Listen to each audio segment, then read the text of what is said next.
माजलगाव व गेवराई तालुक्यातील गोदावरी काठावर ऊसाचं क्षेत्र मोठ्या प्रमाणावर असून सध्या या परिसरात ऊसतोड हंगामाला मोठी गती मिळाली आहे। मात्र यंदा ऊसतोड मजुरांच्या टोळ्यांची भासणारी टंचाई आणि वाहनधारकांची होणारी फसवणूक टाळण्यासाठी कारखानदार व शेतकऱ्यांनी ऊसतोड यंत्राच्या म्हणजेच हार्वेस्टरच्या साह्याने तोडीला प्राधान्य दिलंय। यामुळे परिसरात यांत्रिक ऊस तोडीचा कल वाढला असल्याचं चित्र दिसतंय।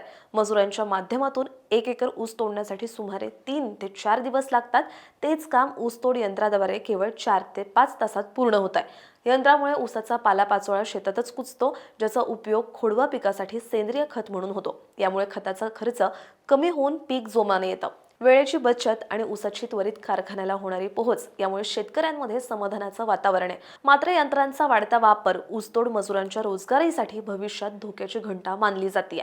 यांत्रिक ऊसतोडीमुळे शेतकऱ्यांचा फायदा होत असला तरी पशुपालकांच्या अडचणीत मोठी वाढ झाली आहे। मजुरांकडून ऊसतोड होताना जनावरांना मिळणारा हिरवा चारा आता यंत्रांमुळे उपलब्ध होत नाही।